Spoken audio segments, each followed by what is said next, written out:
Commander Taho Kim sat straight in his chair on the bridge of the Harmony *. The small exploration ship hummed quietly as it moved through space.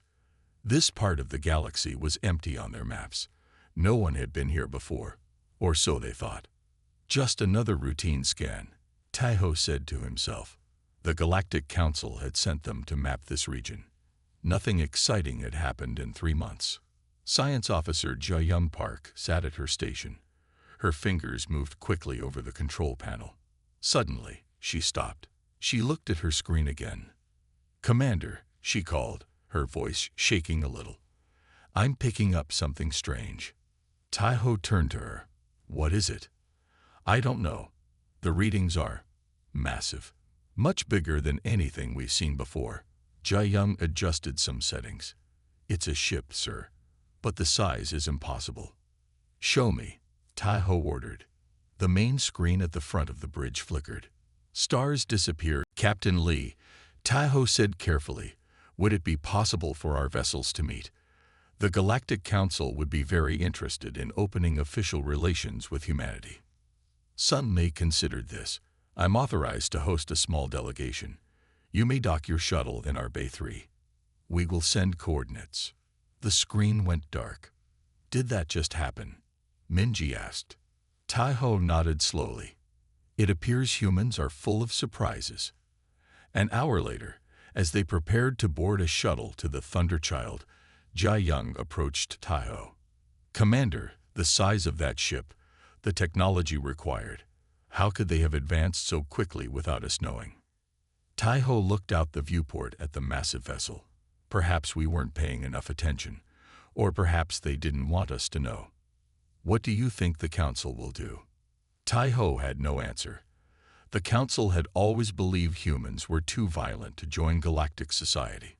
Now, it seemed humans had developed on their own, and built warships larger than anything in the Council fleet. "I don't know," he admitted, "but I think everything is about to change."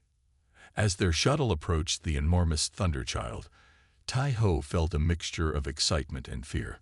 Humanity had been watching from the shadows, building this incredible ship in secret.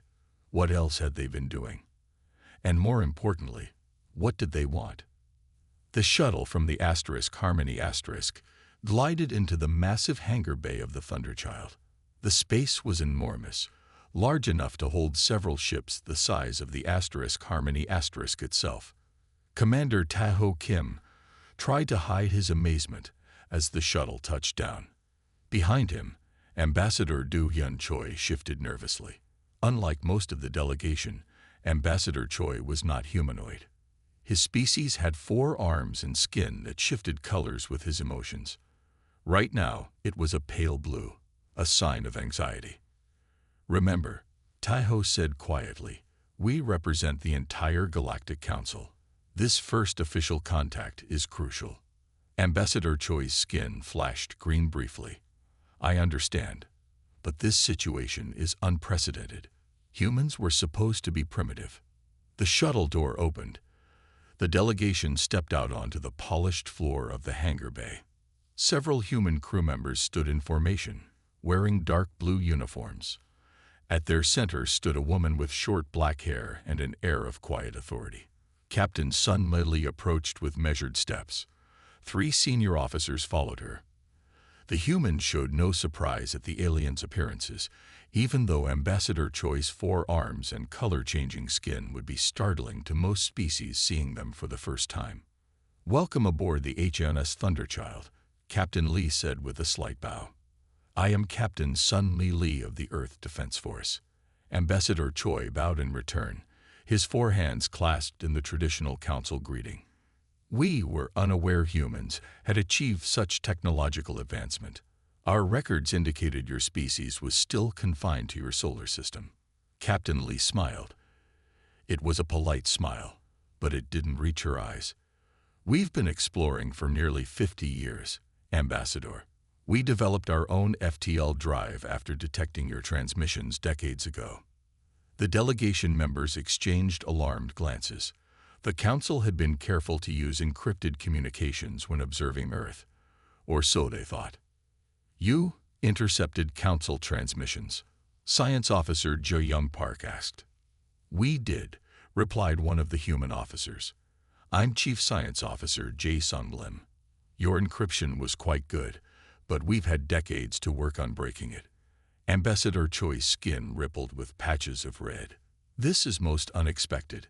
The Council believed first contact was still years away. For official contact, yes, Captain Lee said, but unofficial observation has been happening for some time. From both sides. The humans led them through wide corridors. Crew members stopped and stared as they passed. Many had never seen aliens before, but they maintained a professional demeanor. They arrived at a large conference room with a view of the stars. A long table dominated the center, with the human flag displayed on one wall, and surprisingly, the Galactic Council emblem on another. As they took their seats, a hologram flickered to life at the head of the table. It showed an older woman in a heavily decorated uniform. I am Admiral Yun Hee Ba of Earth Command, the hologram said. Welcome to human space. The meeting began with pleasantries, but quickly turned serious when diplomat Jin Woo Kang, a slender, silver-skinned representative from the Council's Expansion Committee, leaned forward. How many ships of this class does humanity possess? He asked directly. How many worlds have you colonized without notifying the Council? The temperature in the room seemed to drop. Admiral Ba's hologram stiffened. We operate independently, she replied. Our settlements are our business. We didn't realize we needed permission. Jin Woo's silver skin flushed darker. The Council oversees all expansion in this sector. New species must be properly introduced and territories negotiated. Captain Lee exchanged a glance with her officers. With respect, Diplomat Kang, Earth was never informed of these protocols. We observe your ships watching us, but no one ever made contact to explain these rules. Because you weren't ready, Jin Woo said, his voice rising. Your species was still fighting among itself when we discovered you. Ambassador Choi raised all four hands for calm. What my colleague means is that the Council has established procedures for introducing new species to the galactic community. These procedures exist for everyone's safety. Safety. Captain Lee's voice was quiet but sharp. Or control. The meeting continued to deteriorate. The humans revealed they had established 7 major colonies and numerous outposts. The Council delegation was stunned. This changes the balance of power in the sector, Jin Woo muttered to Ambassador Choi. Security Chief Han Jun Kwan from the Thunderchild overheard. We're not interested in power, diplomat. Just our independence. Yet you build warships of unprecedented size, Jin Woo countered. Admiral Ba's hologram spoke up. The Thunderchild is a defensive vessel, built to protect our colonies. From whom? Ambassador Choi asked. The Council has maintained peace in this sector for 1,000 years. Captain Lee exchanged a look with her officers. Not everyone follows Council rules, Ambassador. We've encountered pirates and raiders, some wearing Council insignia. This bombshell silenced the room. Impossible, Jin Woo finally said. No Council species would. We have records, interrupted Intelligence Officer Soo Jin Kim. Ships attacking our outposts, claiming to represent Council interests, demanding resources. Ambassador Choi's skin had gone almost white. This is most disturbing. The Council would never authorize such actions. Perhaps not officially, Captain Lee said. But someone has been using your name to threaten our settlements. Commander Tae-ho Kim, who had been quiet until now, spoke up. Captain Lee, if what you say is true, the Council would want to investigate. These actions violate our most basic principles. For the first time, the tension eased slightly. We would welcome such an investigation, Admiral Ba said. And perhaps it could be the beginning of a real dialogue between Earth and the Council. Ambassador Choi's skin shifted to a cautious purple. Perhaps, but many questions remain. The Council will need assurances about human intentions, and we need assurances about Council intentions, Captain Lee replied. Your people have been watching us for centuries without introducing yourselves. From our perspective, that looks suspicious." The two sides stared at each other across the table. Years of misunderstanding and secrets lay between them. Trust would not come easily.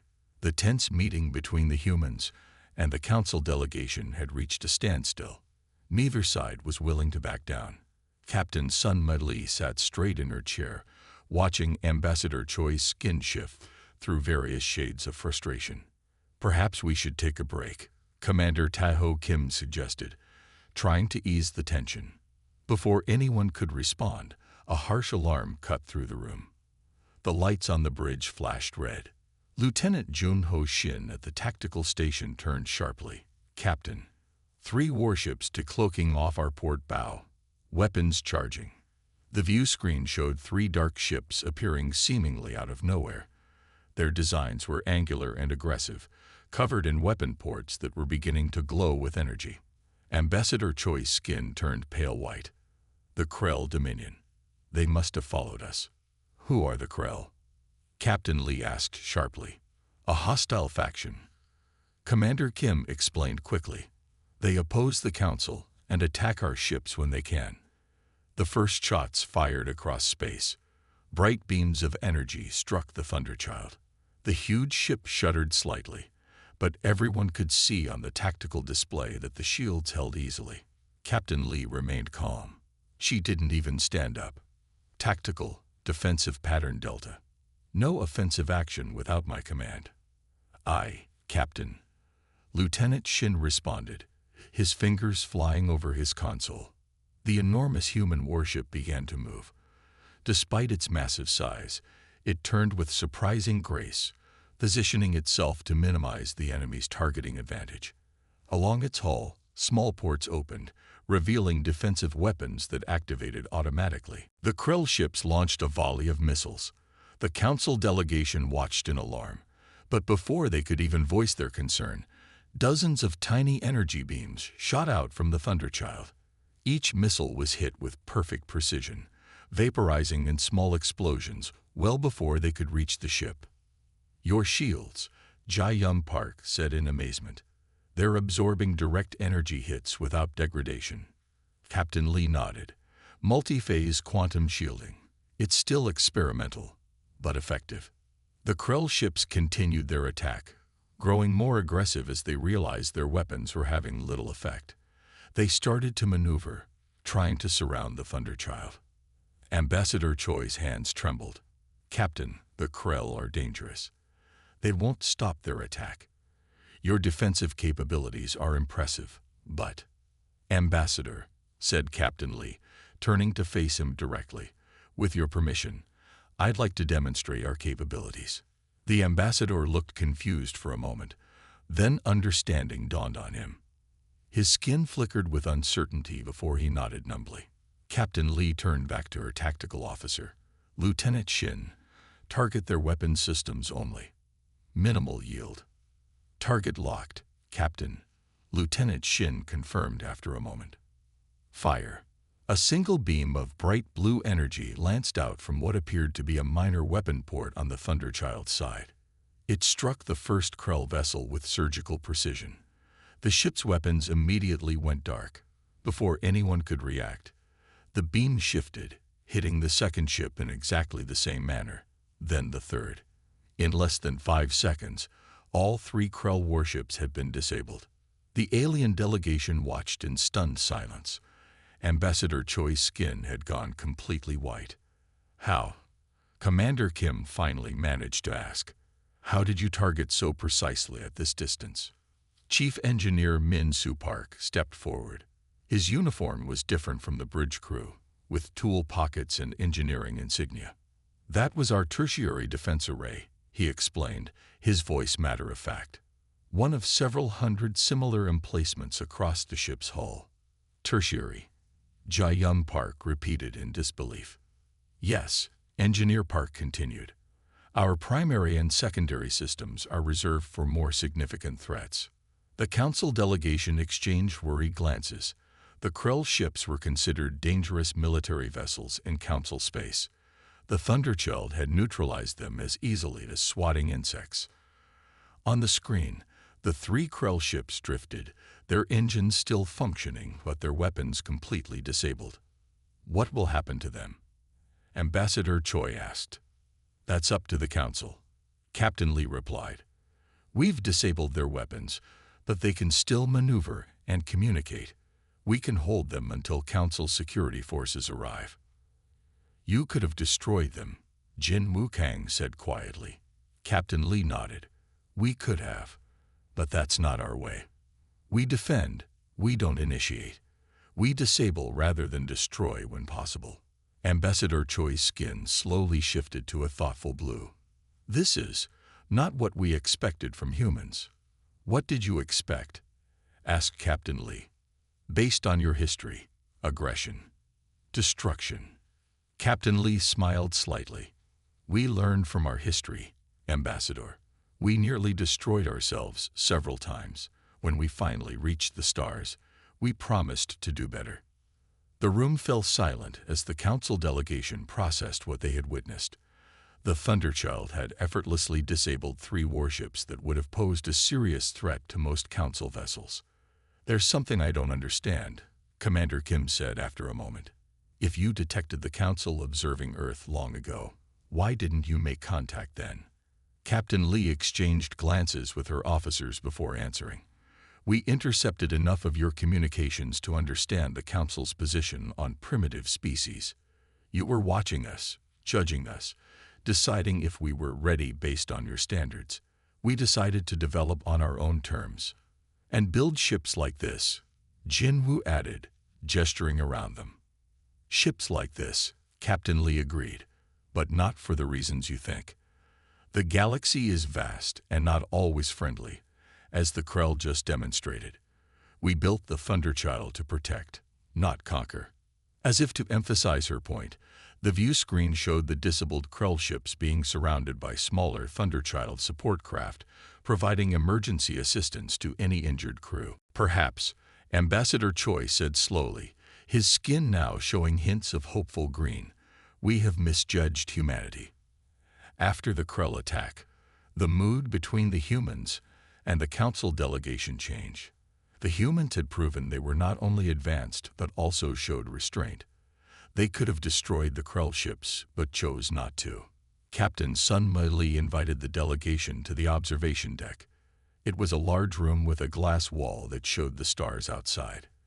The disabled Krell ships were visible in the distance, now under guard by smaller human vessels. "I thought we should continue our discussion in a more peaceful setting," Captain Lee said. The observation deck was beautiful. The ceiling arched high above them, and comfortable seating was arranged to face the stars. In the center of the room, Captain Lee activated a control panel. A holographic display appeared, showing a map of space. "This is human territory," she explained. The map showed Earth's solar system at the center. Around it were 7 other star systems, marked in bright blue. Beyond those were about 20 more marked in lighter blue. "The bright blue are our established colonies," Captain Lee said, "each with at least 1 million people. The lighter ones are outposts, research stations, and newer settlements." Ambassador Choi's skin turned a deep purple of surprise. "This is extensive. How did you expand so quickly without being noticed?" Science Director Soo-Jin Ryu stepped forward. She was older than most of the bridge crew, with gray streaks in her hair and intelligent eyes. "We detected your signals 120 years ago," she explained. "Radio transmissions from your observation posts. At first, we thought they were natural phenomena. When we realized they weren't, we knew we weren't alone and prepared accordingly." 120 years. Commander Kim asked in surprise. "But your space program was barely beginning then." "Our public space program, yes," Science Director Ryu nodded. "But understanding we weren't alone changed everything. Nations that were enemies began working together in secret. The possibility of alien life was too important for human politics." The Council delegation exchanged uneasy glances. Their observation had actually pushed humans to advance faster. "Your history is filled with warfare," said Ambassador Choi. His skin rippled with concern. We feared this would make you dangerous.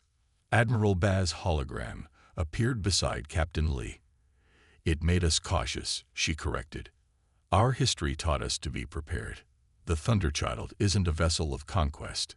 It's a guardian. The Admiral gestured to the map. Each of our colonies has at least one ship like the Thunderchild assigned to protect it. We learned from our past. When different human nations explored Earth, they often exploited or destroyed the cultures they found. We didn't want that to happen to us. Medical Officer Hyun Wukong joined them. He was carrying a tablet with data displayed on it. We've been observing Council space for decades, he said. We know about the Krell Dominion's expansionism, the border conflicts with the Vos Imperium. We know more than you might be comfortable with. He showed them the tablet. It contained detailed information about Council politics, trade routes, and military capabilities. The delegation was shocked. How did you get this information? Diplomat Jin Woo asked, his silver skin darkening with alarm. We have our methods, Medical Officer Kang said simply. We needed to understand what we might be facing. You've been spying on us, Jin Woo accused. Just as you've been spying on us, Captain Lee countered calmly. For centuries. Ambassador Choi's skin shifted to a calming blue. Let's not turn this into accusations. The fact is, humans have achieved remarkable advancement and expansion without our knowledge. The question is, what happens now? Why reveal yourselves now? Asked Jai Young. If you've been successful in hiding your development, why change that? Captain Lee walked to the glass wall and gestured to the stars. Because isolation has served its purpose. We're ready to join the wider galaxy, on equal terms. She turned back to face them. We've learned what we could from a distance, but there's so much more to learn through cooperation. Medical knowledge, scientific discovery, cultural exchange. And the Krell? Commander Kim asked. You must have known about them before today. Captain Lee nodded. We've had encounters. 3 of our outposts were attacked in the past year. We defended them successfully but wanted to understand who was behind it. The Krell are a problem for the whole council, Ambassador Choi admitted. They were once members but left a century ago, claiming the council was too weak and compromising. We've tracked them back to their territory, said Security Chief Han Jun Kwan, joining the conversation. They have substantial forces, more than the council seems to realize. Ambassador Choi's skin paled slightly. What do you mean? Security Chief Kwan brought up another holographic display. It showed a distant star system with multiple planets. Around these planets were hundreds of ships. This is their main fleet, he explained. Based on their weapons, signatures, and engine configurations, they're preparing for a major offensive. The council members stared at the display in shock. We had no idea they had built up such forces, Commander Kim admitted. Your observation network has gaps, Security Chief Kwan said. We found them, and apparently, so did the Krell. They attacked you today because they know what we now know, Captain Lee said. That humans and the Council might be considering an alliance.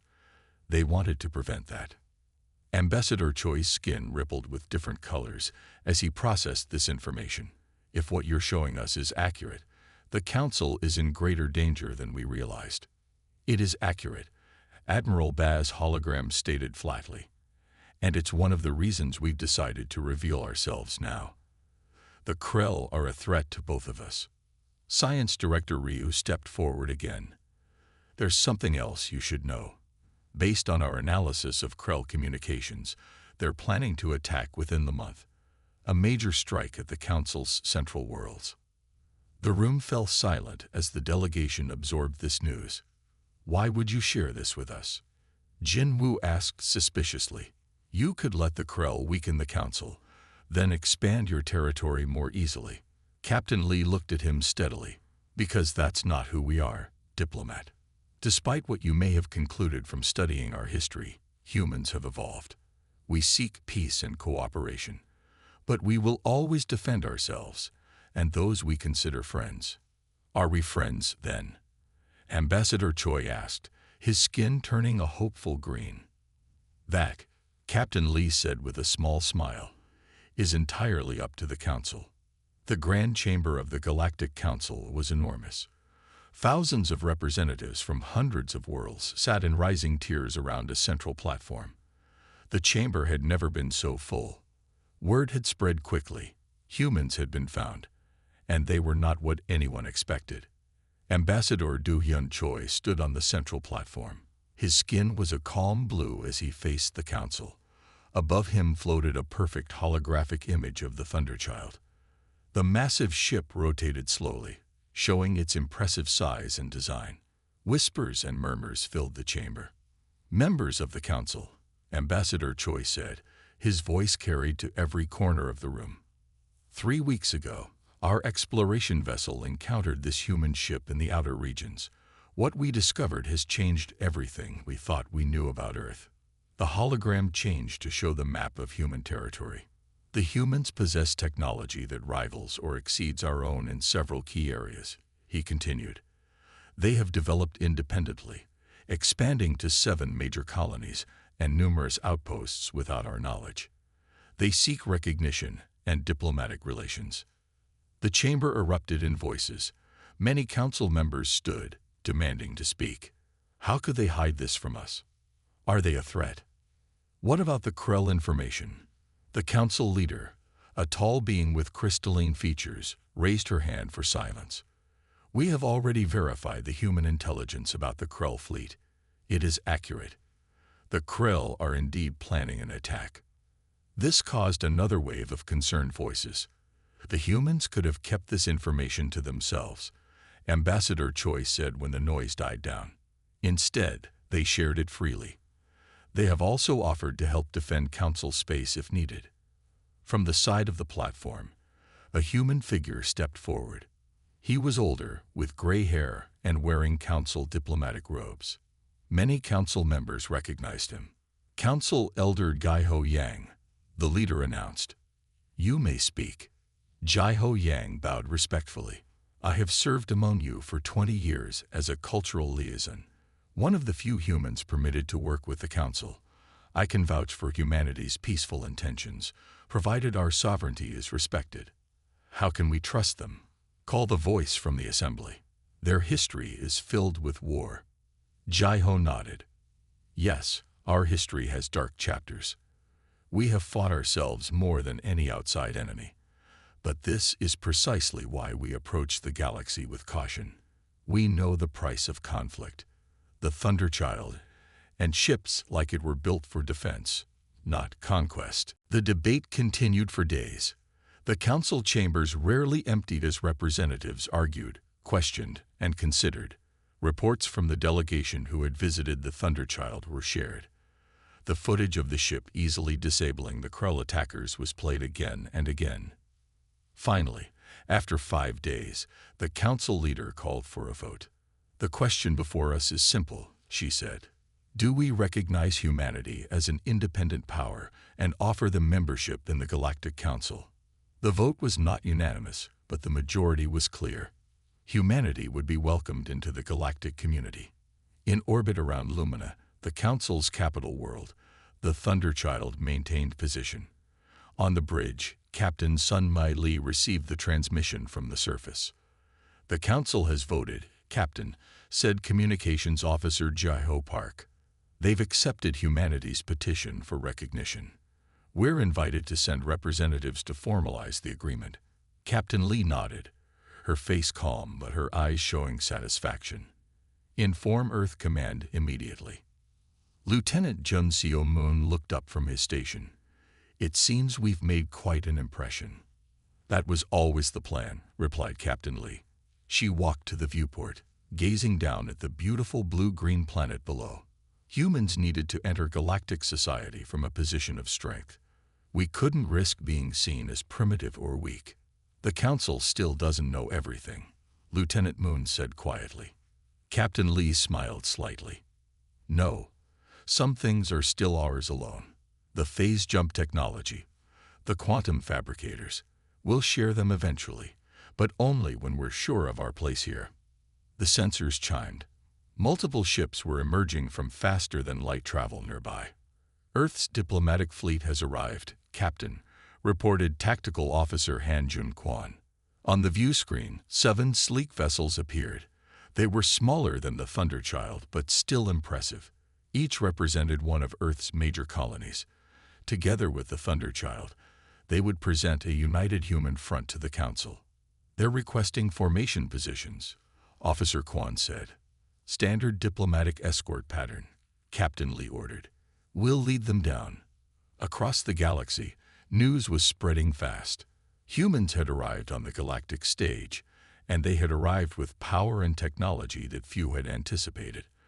On thousands of worlds, beings of all kinds watched their information feeds, seeing images of the enormous Thunderchild and the elegant diplomatic fleet. On the Council homeworld, crowds gathered in public spaces, looking up at the sky. Though they couldn't see the ships with their naked eyes, they knew they were there. Some felt fear, others excitement. Change was coming. Captain Lee stood at the viewport, watching as the ship began its descent toward the planet's surface. In the glass, she could see her own reflection against the stars beyond. "Today marks a new chapter for humanity. And for the galaxy," she said softly. Behind her, the bridge crew worked at their stations, preparing for the historic landing. They knew what this moment meant. After decades of secret development, after years of careful planning, humanity was stepping into the light. As the diplomatic fleet approached the Council's landing zone, escorted by the imposing silhouette of the Thunderchild, civilizations across the galaxy held their breath. The Krell threat still loomed. The future was uncertain, but one thing was clear: the galaxy would never be the same again. The end.